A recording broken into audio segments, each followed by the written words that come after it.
Olá, seja bem-vindo ao podcast Direto ao Assunto. Vamos receber hoje o antropólogo, sociólogo, mestre em sociologia pela Universidade Federal da Bahia, Antônio Risério, autor de muitos livros publicados, sobretudo pela Top Books, que acolheu em definitivo todas as obras e todas as polêmicas de Antônio Risério, mundo afora.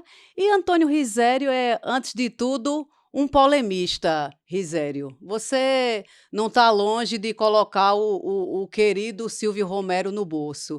E vamos conversar hoje sobre não só as polêmicas envolvendo o seu nome, as polêmicas envolvendo a sua pessoa, a sua passagem pelos meios de comunicação, pela mídia impressa, e vamos conversar, analisar principalmente a sua última obra, Pelé, o Negão Planetário, que eu tive o prazer de ler e de abrir.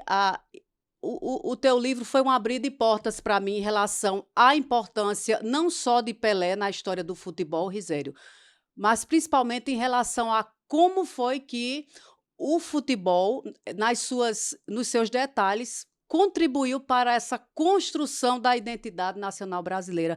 Como historiadora, eu sou bem íntima, Risério, desse repertório, dessa construção identitária brasileira a partir do futebol. A novidade do teu livro é que eu tive acesso aos pormenores. O teu livro me deu a oportunidade de pensar como foi que o futebol realmente se insere nessa perspectiva de construção identitária brasileira.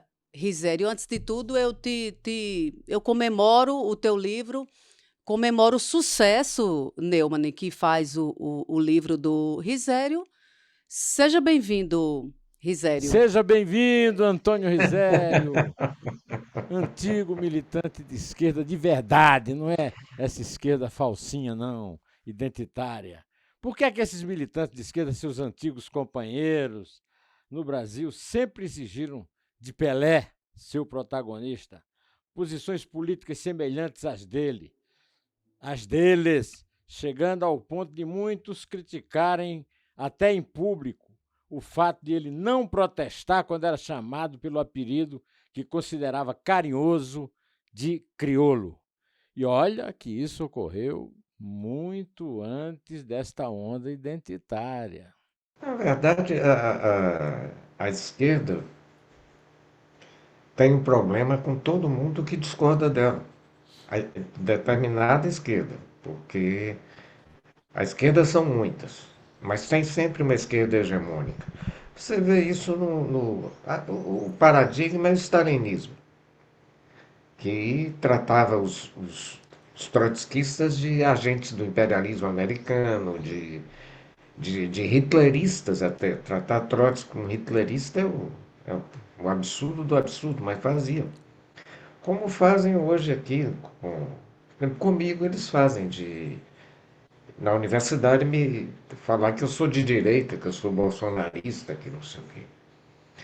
E como o Pelé nunca rezou por essa cartilha, eles bateram muito forte. Não só em Pelé, que eu não acho que aí tenha.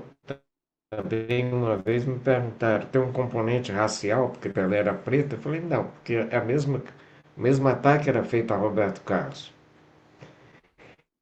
E ao mesmo tempo que eles contrapunham a Pelé era Cassius Clay, que é preto, quer dizer, mulato, descendente de irlandeses, inclusive. Agora, como Pelé sempre foi uma figura de centro, como ele mesmo se define, e disse, eu não posso ser Cassius Clay porque eu não vivia aquela realidade, então ele foi atacado, agora atacado preconceituosamente, porque muito do que ele falou, a esquerda depois não se manifestou. Eu dou exemplo de quando ele dedica o milésimo gol dele, ele aproveita a oportunidade para chamar atenção para a realidade miserável em que viviam as crianças brasileiras, ele é ridicularizado pela esquerda. E anos depois da anistia, Darcy Ribeiro e Brizola, no governo do Rio, fazem o CIEPS, e Brizola fala, é preciso salvar as criancinhas brasileiras, a mesma frase de Pelé, e ninguém diz nada. Quer dizer, aí você vê que é preconceito. É um preconceito com um cara que não rezava pela cartilha da esquerda. Risério, você fala em uma identidade nacional construída a partir do futebol e você traz uma questão interessante aí no teu texto, porque você coloca aqui que houve uma apropriação cultural do povão, vamos dizer, você aqui é o que você coloca, né? Dos mestiços e dos negros pelo futebol. Por que você fala em apropriação cultural? Porque o futebol era de elite, né? Era um esporte de elite. E você mostra no seu livro como é que foi possível essa apropriação cultural do futebol por uma massa, por uma maioria composta, nesse caso, por negros e mestiços. Eu queria que você comentasse um pouco como é que se dá esse processo do futebol. Sair das mãos de uma elite mais embranquecida, vamos dizer assim, para a massa. Como é que isso foi possível, Risério?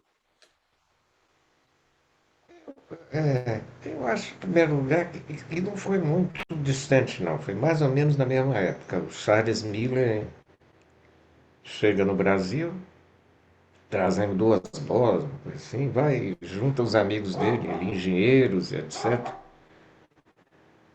Faz os times de futebol e as pessoas, os empregados, etc. ali, olharam e o futebol era fácil de ser absorvido, porque é um esporte de regras muito simples. Você tem só 17 regras, e dessas 17 a maioria é dispensável. O tamanho do campo, tem que ter juiz, tem que ter dois times, tem que ter goleiro. Isso são regras que. A principal eles pegaram, e aí essa criatividade popular brasileira de qualquer coisa pode ser uma bola. Até uma tangerina, uma maçã. Você pode jogar a bola com uma lata de cerveja. Qualquer coisa. Tampinha. Eu joguei futebol na minha escola. Eu, adolescente, a gente jogava com tampinha de refrigerante. E bola de meia, né? Acontece, hein? E bola de meia. Sim, principalmente a bola de meia, né? Que o Leônidas declara um amor à bola de meia, né? Que era engraçado, que era feito com meia, preferencialmente com meias femininas, né? Que eram mais compridas. E você enchia ali de jornal velho, amassava aquilo, dava um bom nó, ficava aproximadamente ficava uma bola. Uma bola que variava segundo os chutes que tomava. Também se chovesse, ela virava outra coisa. Você tinha que ter uma habilidade extrema para controlar uma bola de meia encharcada de lama. E isso nossos mestiços fizeram muito. E ao mesmo tempo roubavam também bolas. Bola que saía fora do campo de futebol que a elite estava jogando e que eles pegavam lá e a bola sumia. O Mário Filho conta bem essas coisas no grande livro que é O Negro no Futebol Brasileiro. Que, aliás, tem uma história fantástica nesse livro, que é um jogador, acho que é do Fluminense, que alguém fala de preconceito contra negros, ele negro, e ele fala assim, eu sei que isso existe, eu também já fui preto. Já fui é fantástico, porque ele mostra uma ascensão social e o branqueamento, né? Uma frase bem simples, eu também já fui preto, é Grande frase. maravilhoso. Em E esse 1970. livro Mário Filho é uma obra-prima. Sim, você cita fartamente aqui, e que é muito importante para a gente entender como é que a massa toma conta, né, do futebol e essa elite embranquecida fica a ver navios. Ela simplesmente, Risério, é o que deixa, é o que parece aqui no teu texto, e é o que a gente observa de um modo geral no futebol até hoje, é que esse futebol embranquecido, Risério, ele sai de cena. E ele sai de cena muito rápido, porque você também traz isso É, aqui, né? Porque esse futebol mais branco, lá na década de 30, ele já começava a sair de cena, porque o protagonismo do negro no futebol, nesse aspecto, Risério, foi avassalador. principalmente, na verdade, dos mestiços, né? Porque você vê Friedenreich, que era considerado o grande craque, evidente que eu nunca vi jogar, ele era filho de alemão com mulata Mulato. brasileira. E ele não gostava de ser mulato, ele esticava o cabelo, fazia de tudo para disfarçar aquilo. Acontece que quanto mais os mestiços começaram a dominar esse jogo, ao modo deles, ao nosso modo brasileiro, recorrendo às coisas, quando você vê o parentesco com samba, com a capoeira, e começaram a dar shows futebolísticos, a ganhar partidas, o, primeiro os clubes começaram a querer ter mestiços e negros para ganhar os jogos. Segundo, o povão via ali e se reconhecia naqueles mulatos, naqueles pretos. E Moisés, isso aí amplia a torcida, quer dizer, as massas brasileiras. Né? Agora, ao mesmo tempo, os brancos não é que saiam de cena.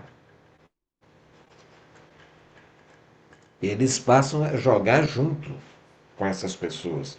Porque você vê que o capitão da seleção brasileira na Suécia era Bellini, que era um italiano. O capitão da seleção de 62 era Mauro, que era branco. E na seleção de 70 você tem Rivelino, que também era italiano, descendente de italiano. Então, essa mistura brasileira é que deu o futebol brasileiro. Então Não é você assim acha que simplesmente. no futebol aparece essa mistura, né? No caso, no teu texto você não fala que saiu de cena, né? Essa foi uma expressão minha. Eu quis dizer que deixa de ter o protagonismo completo, né? Nesse caso, no teu Sim. texto, você diz justamente isso que você acabou de falar, que todo mundo passou a jogar junto. O futebol dentro do campo foi realizada. O grande sonho social brasileiro da democracia racial. Moisés, Fora do retângulo verde, não. Moisés, A o, começar, a própria torcida é dividida, né? Porque os mais pobres e os pretos vão ocupar a geral. Vão ficar na geral no Maracanã. Quem vai ficar nas cadeiras numeradas e etc., é quem tem mais dinheiro. olha Eu aqui, duvido que Chico Buarque tenha ficado na geral. Chico Buarque, para assistir o jogo do Fluminense, deve ter ficado nas numeradas. Se olha não aqui, tinha alguma cadeira cativa. olha aqui. Qual era o time de Pelé? Hum? Qual era o time pelo qual Pelé torcia? Dizem que quando garoto, pelo Corinthians, né? Não, ele torcia pelo Vasco. Isso é uma grande prova da consciência racial de Pelé. Pelé era vascaíno e o Vasco foi o primeiro time brasileiro a aceitar negros no seu elenco. Mesmo É, populares, mais populares como o Flamengo, não aceitavam. E o Vasco introduz o negro no futebol brasileiro nos anos 30, logo no mas comecinho. as pessoas que eram próximas de Pelé falavam do amor dele pelo Corinthians. Ele também falava isso, que o ídolo dele era Baltazar, que era o centroavante do Corinthians.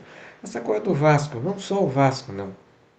Essa história, alguns times no Brasil começaram a aceitar negros. O Bangu foi um deles. A fábrica de tecidos, os operários revelaram melhores do que os patrões jogando bola, que é a coisa que Isabel tinha perguntado. E aí entram, eles vão ocupar a linha de frente do time, do Bangu. Também na Bahia, o Ipiranga, o grande craque do Ipiranga era Popó, que era um capoeirista preto. Não era aceito nem pelo Bahia, nem pelo Vitória. Então, isso foi uma conquista mesmo, a presença negra no futebol. Agora, o Vasco foi importantíssimo. E Pelé, eu acho que o tempo inteiro, ele é uma afirmação do negro. Até se ele não quisesse, porque era a presença de um negro no campo decidindo tudo. E é que as pessoas falavam, lá vem o crioulo, e o crioulo veio e resolveu. E Pelé nunca botou pó de arroz, nunca espichou o cabelo, nunca fez nada disso. Ele sempre foi um negro. Como o pai dele, Dondinho. Como você mostra no seu livro, inclusive, a questão do topete dele. Que o topete dele também é uma afirmação racial, não é isso? É, e é fantástico. E é uma coisa de uma. Ele é herda do pai, aquilo, né? Engraçado que eu vi outro dia um compositor de música popular que também usou o topete, mas em homenagem a Pelé, mas agora não estou me lembrando quem foi. Mas você Não falou de uma sei se coisa aí Mineiro. importante, que é a similaridade do futebol com a capoeira, né? O futebol negro do Brasil tem uma certa similaridade com a capoeira, né? Tem sim, muitos golpes. Você vê em jogada de futebol muito o parentesco total com golpes da capoeira, né? O carrinho lembra a negativa da capoeira, o corta-luz. Várias jogadas você vê agora, principalmente a coisa do jogo de corpo. Eu sempre falo isso, a palavra ginga, é engraçado, porque ela é aplicada no futebol, você tem a ginga no drible, é aplicado na dança, na ginga do samba, e a ginga é a coisa da capoeira. E é uma palavra africana, uma palavra das línguas bantas, de Angola, no centro da África para baixo. Por falar nisso, Risério, você traz outra questão muito importante para a gente trazer aqui para o nosso público, para você que está nos vendo agora, é a questão do enriquecimento da língua portuguesa a partir do futebol. E é impressionante, né, a tua narrativa em relação a essa língua portuguesa que fica cada vez mais rica e você diz também cada vez mais misturada a partir justamente da ascensão do futebol. Junto a isso, você fala também da importância do rádio, principalmente na década de 30, né, que é quando o rádio, junto aí com Vargas, né, se utiliza do rádio para ter visibilidade, para marcar presença em todos os recantos do Brasil, e aí o futebol vem junto do rádio. E você coloca tudo isso junto, Risério. Como é isso? Conta. Como é que você conseguiu Tem um juntar livro, língua portuguesa, rádio, botou tudo junto para entender essa ascensão do futebol junto com o rádio porque brasileiro? as coisas acontecem assim, Isabel, né? Não tem, a gente não pode compartimentar. Você vê, hoje a gente fala normalmente, né? Não, aí fulano aí correu pro abraço, que era uma gíria de futebol, na verdade. A pessoa reclama, né? Pô, vocês querem o quê? Querem que eu faça tudo, que eu bato escanteio e vá cabecear dentro da área? Pisar na bola, né, A, a Risério? pisar na Pisou na bola. bola. Show de Né? bola, show de bola Show é o de que bola. mais tem, né, Risério? É. Então, muitas expressões do futebol se tornaram, passaram a fazer parte da língua Cotidiano. portuguesa do Brasil. Em alguns casos você fala algumas gírias dessas em Portugal e ninguém entende. Hein? Em 1974 eu fui a Acapulco, no México. Pelé estava no auge, porque tinha ganho a Copa de 70, e lá no México ele era endeusado. E eu conheci o Pelé porque nós almoçávamos todo dia juntos, num encontro mundial da comunicação para o qual nós dois fomos convidados. E ele fazia questão de atender a todo mundo. Nós almoçamos com o presidente do México e ele é que chamou as filas enormes para abraçar, recebia todo mundo, conversava com todo mundo. É, ainda assim, a esquerda insiste em tratar o Pelé como se o Pelé fosse um racista e, sobretudo, como se o Pelé, por ser omisso, segundo a esquerda, em relação à luta contra a ditadura, era um serviçal da ditadura militar de 64, o que é uma mentira absurda. Mas é aquela coisa que a esquerda sempre põe defeito naqueles que não abraçam todos os seus ideários, não é verdade?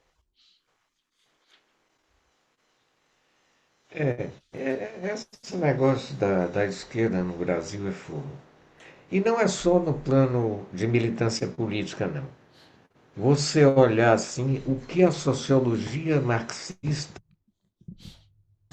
por exemplo, atrapalhou e impediu desdobramentos mais ricos do pensamento social no Brasil. Foram os sociólogos marxistas da USP, capitaneados por Florestan Fernandes, que tentaram destruir Gilberto Freire e que conseguiram silenciar Guerreiro Ramos. E outros. Hoje, devidamente, começa a ser recuperado. Era um mulato do recôncavo baiano, sofisticadíssimo, falava alemão, inglês, tinha formação. Aliás, outro dia a socióloga Lúcia Lippe me contou uma história linda do Guerreiro Ramos, que é quando ele é chamado no inquérito policial militar pela ditadura, e ele fala assim: eu quero saber o que é que tem na minha ficha aí no DOPS. E aí o sujeito começa a ler e no final diz assim: é um mulato metido a sociólogo. Ele aí fala assim: ó, mulato mestiço metido a sociólogo, não. Eu sou o maior sociólogo brasileiro desde Alberto Torres. Agora, eu quero saber se na ficha do Afonso Arinos de Melo Franco vocês botaram a cor dele. Essa história é maravilhosa sobre Guerreiro.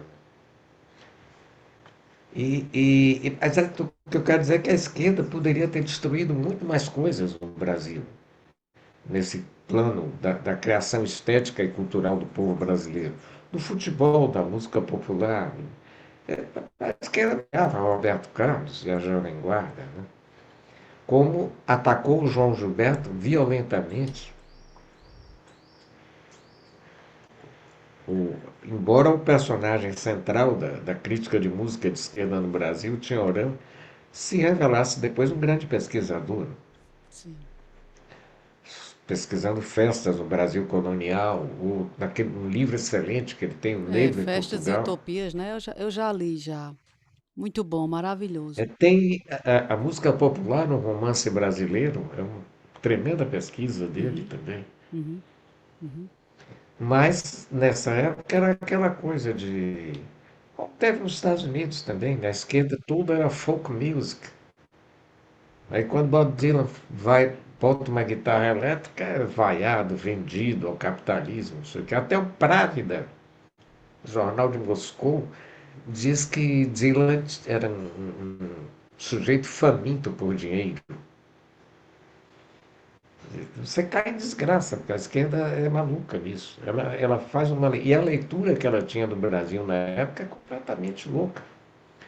Achava que seguia aquela linearidade evolucionista do marxismo, diz assim, não, antes de chegar ao capitalismo, o Brasil tem que superar, tem que fazer sua revolução burguesa, antifeudal e anti-imperialista, Pô, é um absurdo alguém pensar o Brasil nesses termos, né?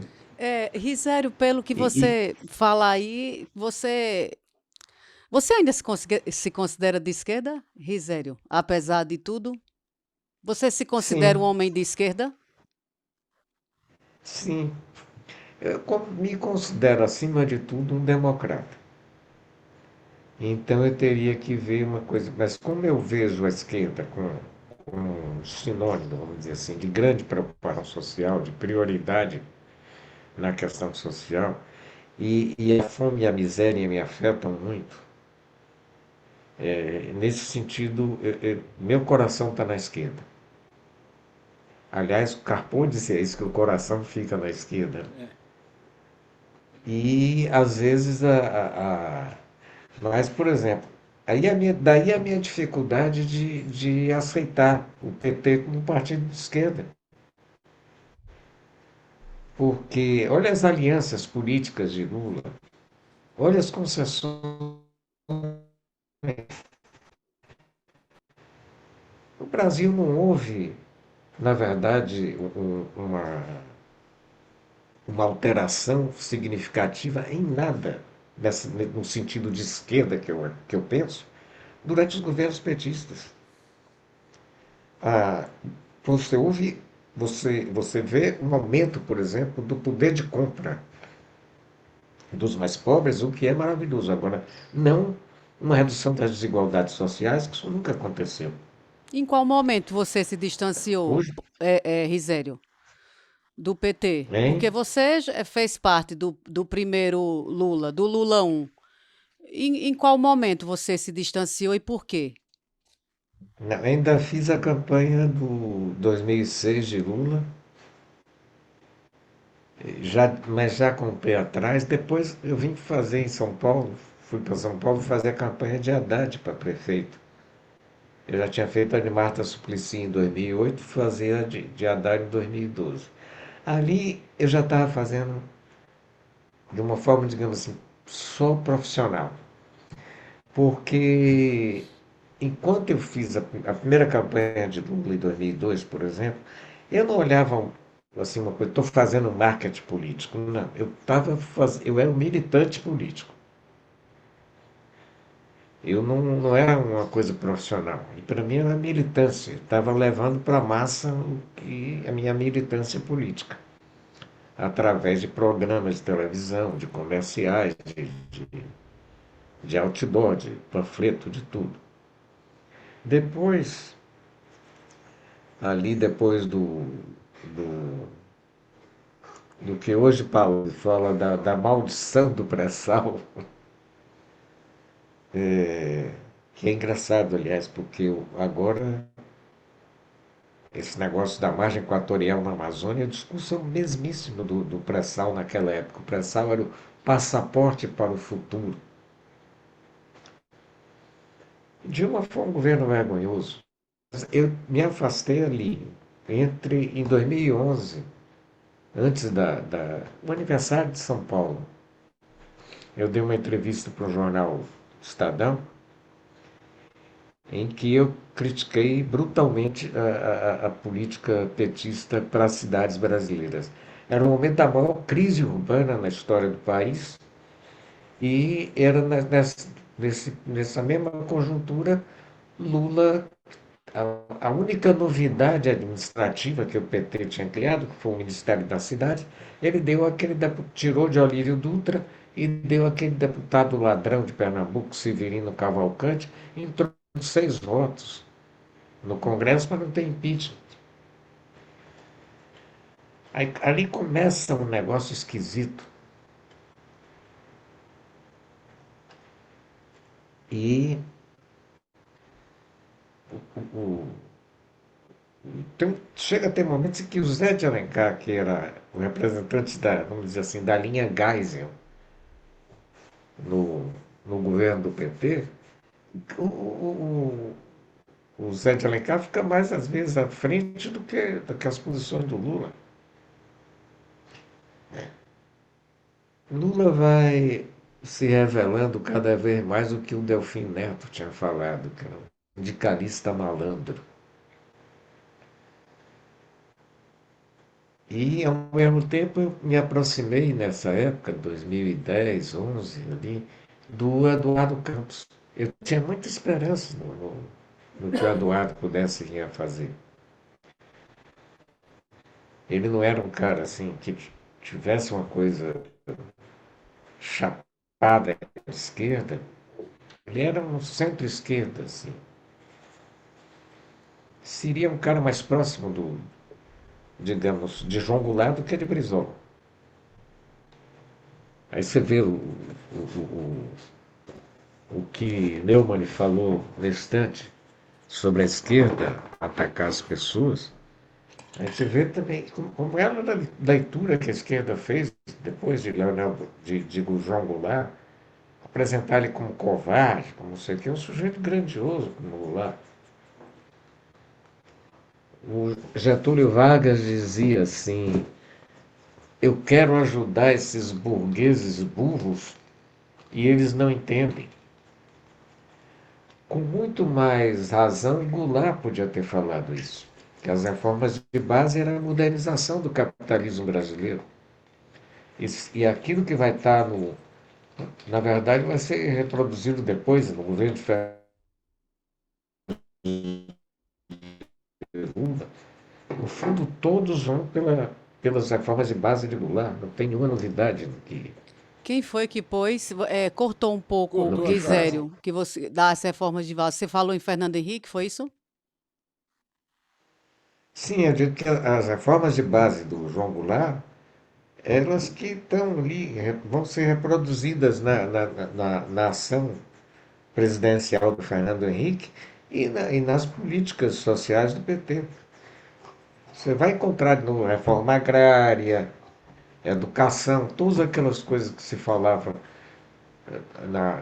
no contexto, no que definia as reformas de base de Goulart, vão ser retomadas. Goulart é o grande norte nisso. Bom, E a o, esquerda tratou de caracterizar ele como covarde, hesitante, não sei o quê. Eu me lembro até de Paulo Francis falando, que falavam para ele que Goulart era um sujeito hesitante, não sei o quê, e ele teve com o Goulart no Palácio, numa entrevista coletiva, e ele disse que ficou impressionado com a clareza de Goulart. Ele disse assim, ele não tinha nada de hesitante, ele encarava cada interlocutor e discutia com cada um. E era isso mesmo. Aliás, é Goulart que você disse que sabe porque a coisa de Glauber, que ela gosta de Glauber, foi Goulart que fez a cabeça de Glauber em Paris para ele vir apoiar a Geisel e a abertura, a distensão gradual. Geisel tinha sido chefe da Casa Militar de Goulart. ele dizia que era gênio da E Goulart raça. dizia, ele é um homem sério, honesto. Gênio da raça. Hein? O, o, o, o Glauber Como dizia é? que o Mais Glauber perto. dizia que o Golbery era gênio da raça. O Glauber. Glauber, eu tenho falado muito sobre Glauber, porque, aliás, porque essa semana passada eu fiz uma entrevista com a Ana Maria Magalhães, que vai lançar um livro de memórias dela agora. E Ana trabalhou na Idade da Terra e ficou muito lá do Glauber no final da vida dele. Né? Eu só brinco com, com a carreira de Ana Maria Magalhães, porque eu falo Nelson Pereira dos Santos, tudo bem, um grande cineasta. Agora, como é que bota o nome do filme de Como Era Gostoso Meu Francês? Se fosse eu o diretor, o nome daquele filme era Como Era Gostosa Minha Tupinambá. Escuta, o, hoje se fala muito em Messi, Cristiano Ronaldo, desde o tempo de Cruyff, tantos ídolos do futebol que querem comparar Pelé, e eu morro de rir. E eu sempre faço uma pergunta que eu faço a você. Qual foi o jogador de futebol que parou uma guerra? Pelé parou uma guerra em Biafra, na África. A guerra parou para assistir o Santos jogar. O que é que aconteceu na biografia de qualquer desses falsos gênios que querem comparar com Pelé repetiram. O cara parou uma guerra na Biafra, na África. Não, Pelé é incomparável. O próprio, como você falou de Cruyff, eu acho que depois de Pelé, o maior jogador que se eu fosse fazer uma lista, né, bem abaixo, eu botaria Cruyff para começar a lista. Muito superior a Cristiano Ronaldo, a Messi. Eu também botaria bem abaixo, Zico, Falcão. Falcão, mais acima até. Falcão era um grande jogador. Mas é diferente. Cruyff fala uma coisa, Pelé é o único que ultrapassa todos os limites da lógica. Aquilo é impossível. Eu até hoje fico impressionado como o Pelé consegue alternar passadas lentas com disparadas em alta velocidade numa fração de segundo. Era a grande característica dele era parar em alta velocidade. Né? Mais uma vez, Ele conseguia. E coisas que ninguém fazia na época, que é cabecear de olhos abertos. Né? Ele falou isso com Médici, queria Dario na seleção, né? Que né? foi uma coisa que provocou a queda de João Saldanha. E foi Pelé que foi ensinar a Dario, disse, Dario, tem que cabecear de olho aberto. Você tem que ver onde você vai colocar a bola. Olha, uma vez eu fui ao Maracanã ver um jogo do Brasil e Argentina na véspera da Copa de 69. E o Pelé fez um gol absurdo. A defesa da Argentina toda passando na frente do gol, o Serras adiantado, como sempre, e o Pelé dá um toque com o bico da chuteira e a bola passa exatamente entre a mão e a trave do Serras. Aí eu fui a uma festa de 50 anos de aniversário do Pelé e disse assim, ô Pelé, que molecagem você fez com o Serras? Isso é... Mas nós treinamos muito aquilo, a gente brincava muito um com o outro. O Serras era goleiro do Santos. E ele passava a vida inteira treinando. Quando chegou no Maracanã, Brasil e Argentina, ele fez o gol. Que ele era, além de tudo, um grande moleque, né? Ele era um grande moleque. Isso é maravilhoso. Pelé tem uma história que depois as pessoas esquecem um pouco. Ele era um preto pobre, menino preto pobre, brigão. De virar porrada todo dia, pancadaria em Bauru, bater até no irmão. O melhor amigo dele, ele fala que eles brigavam diariamente, quase soco, pontapé.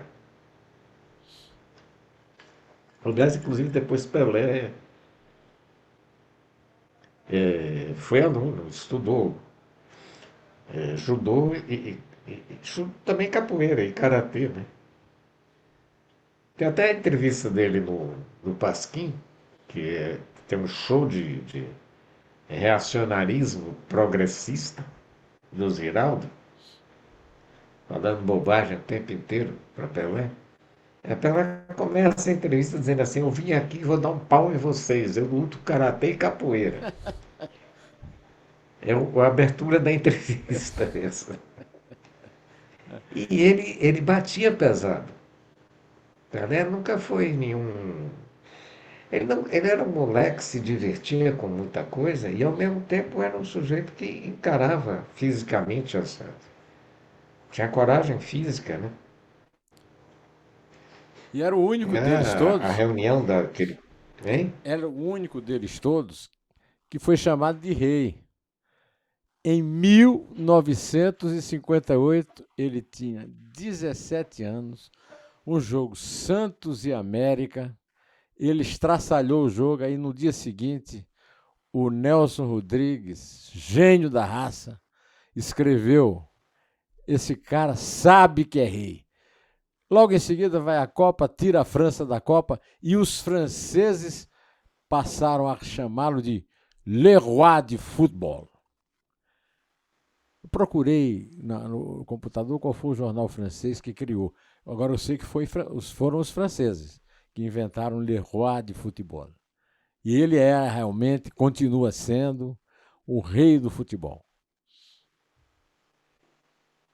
Você tem eu falo sempre isso que é rei porque o povo escolheu, né? É a mesma coisa dele e de Roberto Carlos. Curiosamente, todos os dois com ascendência indígena. A mãe de Pelé é uma cabocla clássica do interior de Minas Gerais. Roberto Carlos hoje, cada vez mais, ele parece uma senhora indígena, É, uma velha É, índia. é verdade. uma velha dama. É a velha dama indígena. Indígena, Não é é. indigna, É. é a velha dama Selvícola. indígena. Ô, Risério, outra coisa que me chamou a atenção aqui no teu texto foi você falar que a profissionalização desses jogadores de futebol foi muito rápida. E por que foi tão rápida essa profissionalização? Já no comecinho do século XX. No comecinho do Do quê? século XX. Por que foi tão rápida essa profissionalização? Profissionalização que eu digo, Risério, é o jogador receber um salário. O cara viver do trabalho Viver, dele. viver em função de jogar futebol. Como foi que aconteceu isso no Brasil? Eu vou primeiro lembrar a história de Pelé, que é engraçado. Que Pelé, tudo que ele gostava na vida é de jogar bola. Quando ele foi para o Santos, deram ele o salário, ele quase falou assim: puxa, agora eu vou jogar bola, ganhar dinheiro para jogar bola? Ele ficou maravilhado de surpresa com isso. Mas não tinha jeito. Você tinha já os campeonatos de seus times, que já aquela hora já estavam todos misturados àquela altura. Então você começa a fazer uma profissionalização por debaixo do pano, que foi o Vasco aí que Neumann lembrou. Era o Vasco que iniciou pagar bicho. Era O Bangu dinheiro também, por né? vitória em partida. O Bangu também, né? O Castor pagava bicho. Bangu também. Agora, E aí você vai. Esse é o início, isso é uma forma informal de assalariar. mas agora Mas não tinha muito jeito, o Pelé hein? não foi beneficiado financeiramente à altura do que se Hein? beneficia. O Pelé não foi beneficiado financeiramente da forma como os atuais craques do futebol, que não se comparam a eles, o são. Né? Assim. É uma injustiça Agora histórica essa. só completando a resposta da Isabel, para ganhar os campeonatos, eles tinham que ter aquela molecada jogando. E se dedicando ao futebol. Então começou com o bicho, do bicho passou para o salário. E isso foi também acelerado porque, especialmente jogadores brasileiros, a exportação de talentos brasileiros para a Europa não é uma coisa recente. Tinha na década de 30 e da década de 50. O centroavante lá, Mazzola, dos anos 50, foi parar na Itália, Trafini e Mazzola. Até te falavam isso, quem tem um sobrenome italiano já tem meio caminho andado para ser vendido para a Itália. Amarildo. Muitos jogadores brasileiros foram parar na Itália nesse Antes período. deles, o Evaristo de Macedo. Evaristo de Macedo foi ídolo do Real Madrid e do Barcelona. É o único caso de um grande craque que foi ídolo dos dois adversários, Real Madrid e Barcelona.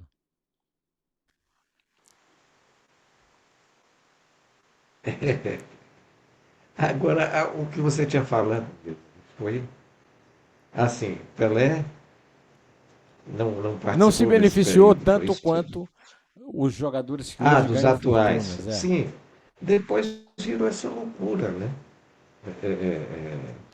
Financeira para o futebol mundial. Nós são os grandes ídolos pop, né? As grandes superestrelas que tem no planeta que dão dinheiro é muito dinheiro para o mercado. E desde que você viva numa sociedade de mercado, acho que não tem escapatória muito, não. Você rende milhões para o Barcelona. Você vai também ganhar um super salário. Agora você vê que já a Copa do Mundo, que vai ter, agora são vários países, né? Já venderam mais de 1 milhão de ingressos. Copa do Você Mundo vê que nos tem ao mesmo Estados tempo a Copa Unidos. do Mundo Quem do. inventou, quem inventou o É, soccer nos Estados Unidos? Os Estados Unidos nunca, soccer, o futebol brasileiro, nunca teve grande importância nos Estados Unidos. Quem inventou foi o Pelé. Quando, com dificuldade financeira, ainda no auge da sua carreira, vai para o Cosmos. Pelé foi o, Ninguém fala isso. Ninguém fala Pelé isso. foi o lance principal. Hein? Ninguém fala Eu isso. Que não o que vi. inventou o futebol nos Estados Unidos, o futebol soccer, né? Porque o futebol americano é outra coisa. O soccer, quem inventou foram Pelé e Carlos Alberto, da seleção de 70, no Cosmos de Nova York. E aí eles ficam É, falando da Copa e não falam isso. como é quem não fala isso? A imprensa em geral, as emissoras de televisão que faturam uma grana pesada, ninguém fala. Já é a segunda Copa nos Estados Unidos e só tem soccer nos Estados Unidos por causa de Pelé e Carlos Alberto. Sim. Como só E tem não soccer no esqueçamos de Japão Henry Kissinger. por causa do Zico. Estou dizendo, mas não nos esqueçamos de Henry Kissinger, que era um Sim, projeto dele. é. Quem Fortalecer o futebol levou nos Estados Pelé Unidos para os e ter Estados Copa Unidos do foi Mundo o lá. Henry Kissinger. Quem Foi ele. levou Ele veio Pelé e até em Carlos São Paulo, Alberto para ele os Estados chamou Unidos foi Pelé para o tomar um Henry Kissinger. café. É. Mas eu não diria só Pelé e Carlos Alberto, porque Pelé levou Beckenbauer, levou Quinalha, levou craques no mundo inteiro. Então, Você chegou a ter um início de futebol nos Estados Unidos com os imigrantes, ainda no começo do século XX, mas depois aquilo foi, virou uma coisa aquilo é coisa de imigrante, não é de americano, da gema. Que de americano gosta mesmo é de basquete, beisebol, rugby. E o futebol ficou meio escanteado. Até hoje, apesar disso tudo, e apesar do prestígio nacional que tem a seleção feminina norte-americana de futebol, e que é talvez a melhor do mundo hoje, tem ganho os torneios, eu não acompanho muito futebol feminino, porque eu não acho muita graça. nem eu. Acho graça nas moças jogando, mas não tem a mesma velocidade, a mesma objetividade, a mesma capacidade de finalização. Porque a massa muscular é outra. Os homens têm quase que 50% mais músculos do que as mulheres, né? Tanto que esse negócio de trans, para mim, fica hilário por causa disso. Eu falo, pô, como é que você tem musculatura no barra pesada e as moças não? Você quer que seja a mesma coisa. Risério, essa questão que você trouxe em relação à profissionalização é importante para a gente entender o perfil do jogador brasileiro, que é bem diferenciado, justamente porque eles começaram a ganhar dinheiro muito rápido, né? Essa profissionalização aconteceu muito rapidamente e aí a dedicação ao futebol foi exclusiva. Tanto que se diz que o jogador brasileiro é semi-alfabetizado, né? Ele nunca parou para estudar. Por quê? Porque essa dedicação é exclusiva desde sempre, e é essa dedicação exclusiva, somada a todos esses fatores que a gente conversou até aqui, que faz com que o jogador brasileiro seja único, Risério. E começa cedo. Seja o quê? Seja único. seja único. Começa cedo. O futebolista começa a se profissionalizar muito Mas cedo, não é 12 no anos, Brasil 13 anos. só. A profissionalização aconteceu no mundo. Eu acho que o que faz o jogador brasileiro único, sabe, é essa mistura cultural com o corpo mestiço. Toca essa coisa, porcaria de telefone aqui. E que é outra coisa que você não abre mão no seu texto, né, Risério? É enfatizar a mestiçagem, que isso é algo que já te cancelou dezenas de vezes, né? Não abre mão de ver o Brasil como um país mestiço, não somente um Brasil de pretos e Não, brancos, né? Como é isso, Risério? Isabel, o movimento negro no Brasil está destinado ao fracasso por duas grandes investidas estúpidas. Primeiro é que num país maioritariamente católico, cristão, você fazer um combate ao cristianismo. E num país maioritariamente mestiço, você fazer combate à mestiçagem. Todos são mestiços.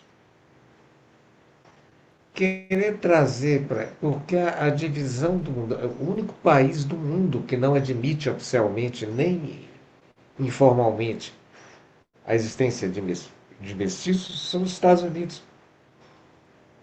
Mas os Estados Unidos são uma anomalia planetária. E não são. Podem ser lição para várias outras coisas, mas no campo das relações raciais e interpessoais, os Estados Unidos não têm nada a ensinar a ninguém.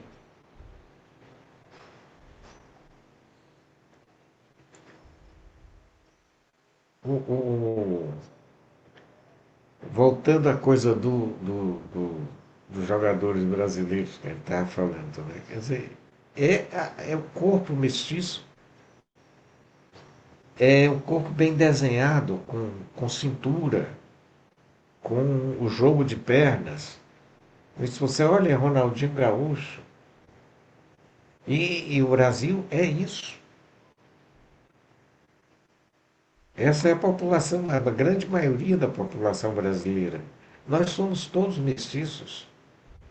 Até eu pego assim, até na língua. Você pega as colônias alemãs no Rio Grande do Sul, supostamente não teria nada a ver com o Brasil, embora eu sempre lembre isso. O Rio Grande do Sul não é a terra de Gisele Bündchen. O Rio Grande do Sul é a terra de Gisele Bündchen e de Ronaldinho Gaúcho.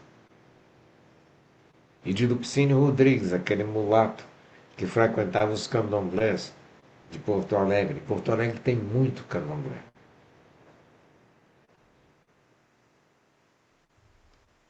É essa mensagem que interessa. É ela que é que é a coisa central do Brasil. Caio Prado Júnior fala assim, da coisa que define a nação brasileira, o povo brasileiro, que é a mensagem. Está lá em Caio Prado, Formação do Brasil Contemporâneo. Gilberto Freire é porque é óbvio. E nós falamos hoje de Guerreiro Ramos, isso é a linha central do pensamento social brasileiro, mas também é o nosso dia a dia no país. Eu não conheço ninguém que não seja mestiço, salvo raras exceções. Você vai encontrar, sim, quem não é mestiço em Santa Catarina, no Paraná, mas a maioria é mestiçada. Você pega um poeta como Paulo Leminski, que ele fala o poeta do Paraná. Sim, Leminski é filho de polonês, preto e índio. E esse movimento É, identitário se identifica com o quê, afinal de contas? Se não é com a mestiçagem, é um é, que, modelo americano de como é é, que se Risério? Conta. identifica com a Universidade Norte-Americana. Isso é a ideologia pós-moderna do identitarismo americano, que virou a ideologia da esquerda cultural americana, do Partido Democrata. Eles copiam isso E Abdias Nascimento chegou no Brasil na década de 70, depois de anos dos Estados Unidos, trazendo isso, uma visão norte-americana do Brasil. E é isso que eles continuam fazendo. Você pega o Silvio Almeida, aquele idiota do Silvio Almeida, é O um, americanófilo. um sujeito que é um plagiário do pensamento universitário americano. Você pega aquela escritora Robin DiAngelo, por exemplo, ela está lá toda a teoria do que ele pega e bota o nome, ela chama de racismo institucional. Ele chama de racismo estrutural e apresenta no Brasil como dele, e a mídia brasileira ignorante aceita que aquilo é coisa dele. Não é aquilo, é coisa da Universidade Americana. Ele é um plagiário, um copista, como diria Euclides da Cunha. E que caiu em desgraça, não porque estava discutindo o Brasil, mas porque meteu a mão nas pernas das colegas do Ministério. Usando o cargo. Hein? Usando um cargo. Metia a mão nas Usando o colegas, cargo, né? usando o poder do cargo. Esse Além. cara é um cafajeste É. que virou funcionário do STF, virou ministro de Lula, não sei o quê. Tudo por essas trocas brasileiras, né? No caso do STF, e porque o Brasil tem a coisa da. A gente não pode nunca esquecer a culpa social. Agora eu estava vendo uma pesquisadora mineira que ataca o Walter Salles. Ataca porque ele é branco. E o que você vê ali? Primeiro, que Walter Salles é atacado pelas pessoas que ele apadrinha e que ele financia. Tem negros, mulatos, nas fundações e nas iniciativas da família Moreira Salles. Até uma apresentadora da Globo é funcionária do Walter Salles. E ele é atacado por essas pessoas.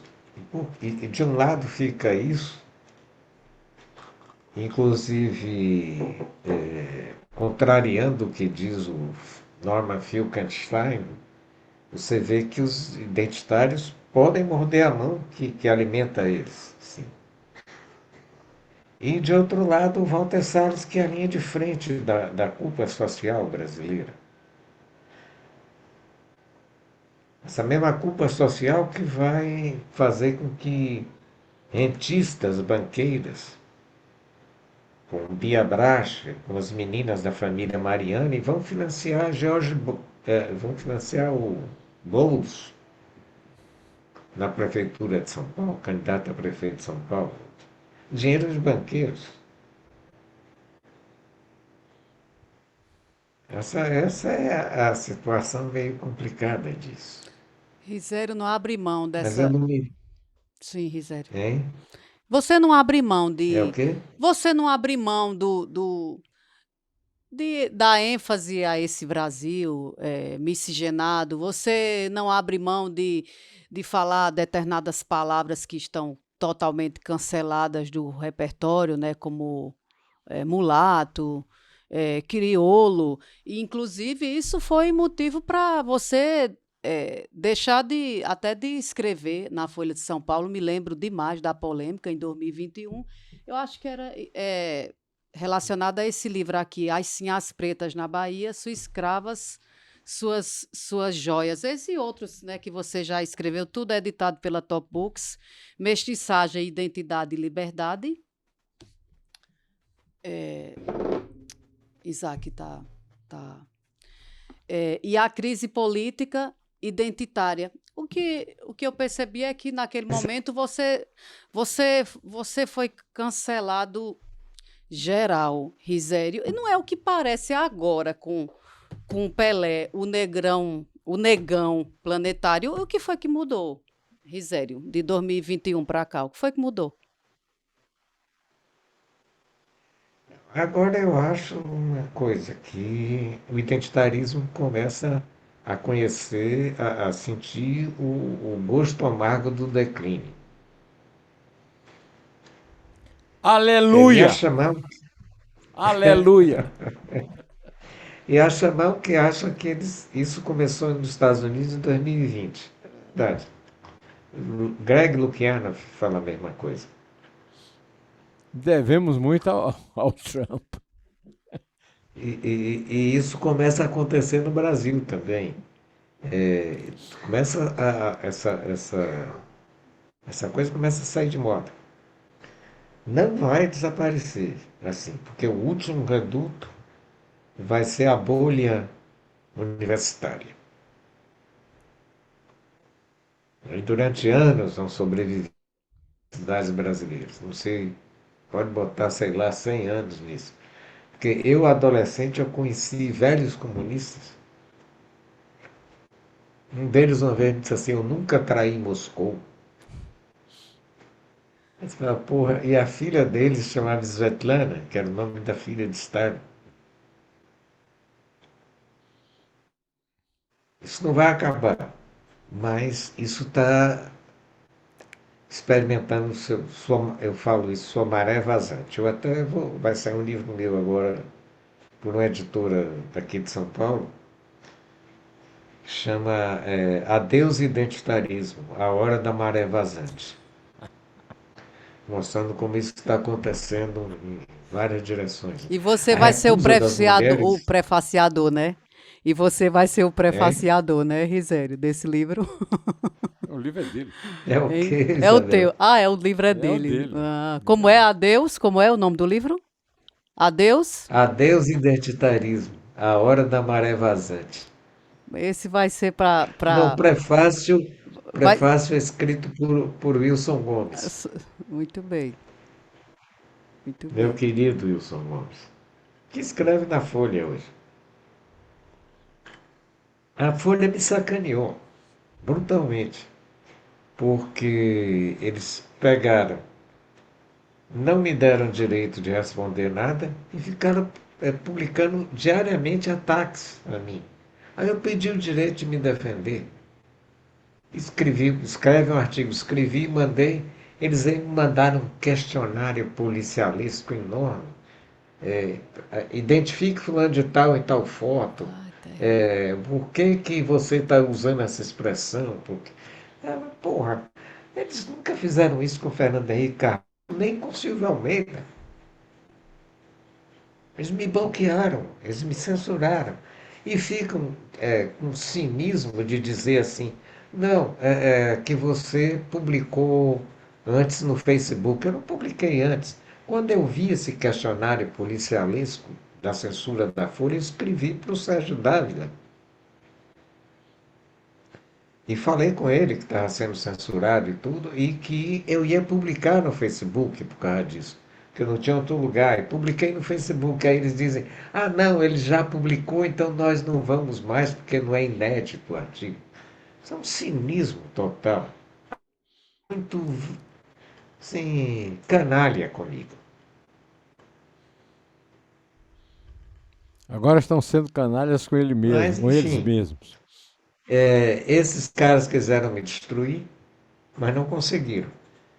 Me ameaçaram de morte às vezes, né? Eu recebia telefonemas aqui em casa, minha família tensa com isso. Eu não ficava, eu respondia. Eu dizia sempre isso, eu dizia assim, o máximo que vocês podem fazer é me matar e eu estou me lixando para isso.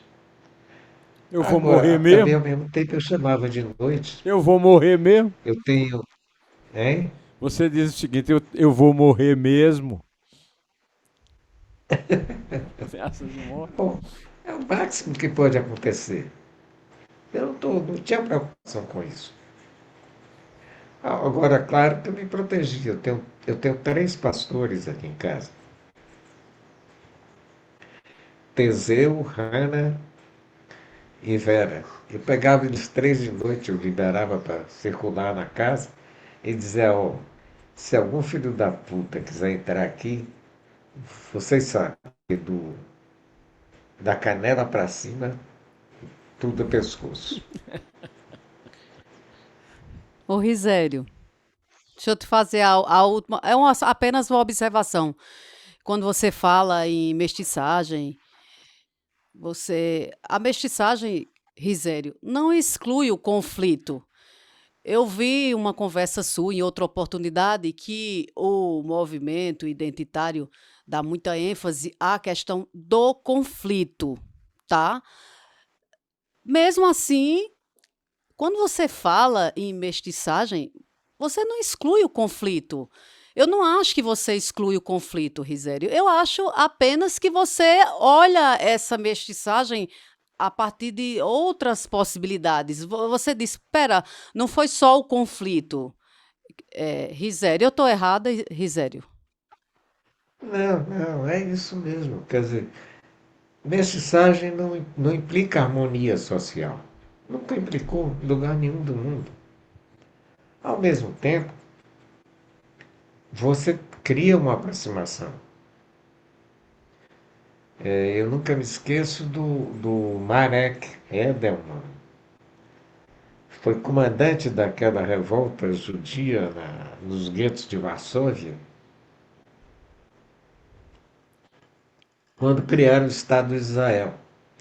E ele falou logo isso: se vocês querem viver entre milhões de árabes, deixe a mestiçagem cumprir sua parte.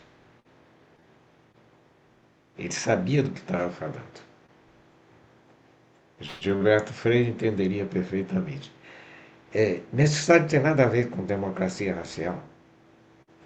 Mestiçagem é uma questão objetiva. São trocas genéticas. E isso, eu estava vendo até a última coisa do IBGE, o número de casamentos mistos, racialmente mistos no Brasil, quase quadruplicou. As pessoas continuam se misturando, e principalmente nas classes populares. A maioria da população das favelas brasileiras é mestiça. Em segundo lugar, os brancos. Em terceiro é que vem os pretos. Agora, essa esperteza do movimento negro de querer dizer que preto e pardo é a mesma coisa, essa que é a malandragem que tem que ser denunciada. Que não é. Mestiço é mestiço, preto é preto, branco é branco. Muito bem, Risério. Gostei muito de te ouvir, de conversar contigo. Fazia já muito tempo que eu queria ter esse papo, fazer esses esclarecimentos em relação a todas essas questões que você está sempre pondo na mesa para debate, para discussão, sem medo, com coragem, enfrentando a tudo e a todos. A gente presencia nos últimos anos, Neumann e Risério, um movimento muito cruel de cancelamento nas redes, pelos mais variados motivos. E você não baixou a cabeça. Isso também vale para a Neumann, que é espinafrado todo dia, que está aí falando, comentando sobre política. Para uns ele fez o L, para outros ele é um fascista, bolsonarista. Então, vocês enfrentam isso de cabeça erguida, há um cancelamento a cada hora na vida de vocês. E eu, vendo aqui de fora, eu admiro. Eu admiro esse posicionamento, porque é um posicionamento corajoso, Risério. E acho que o Brasil está precisando de pessoas que andem de cabeça erguida, como você, como o Neumann, apesar de tudo. Apesar dos cancelamentos, apesar da censura, apesar de tudo. Risério, eu agradeço demais a sua presença aqui no podcast Direto ao Assunto.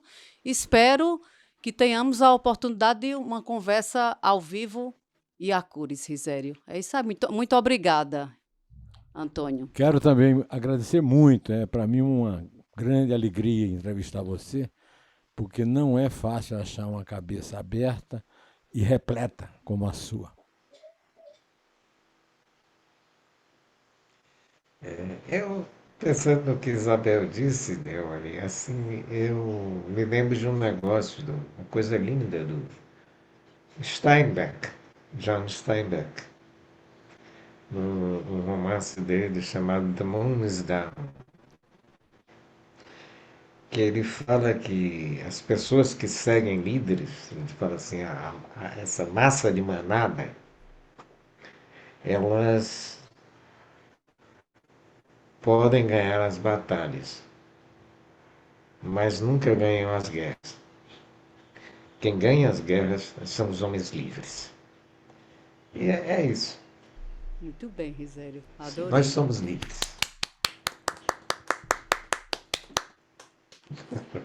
Muito obrigado, Risério. Obrigada, Risério. Obrigado. Antônio Risério, craque da escrita e do pensamento. É isso aí. Você que ficou até aqui, participou conosco dessa conversa. Até a próxima. Até. Tchau. Vem.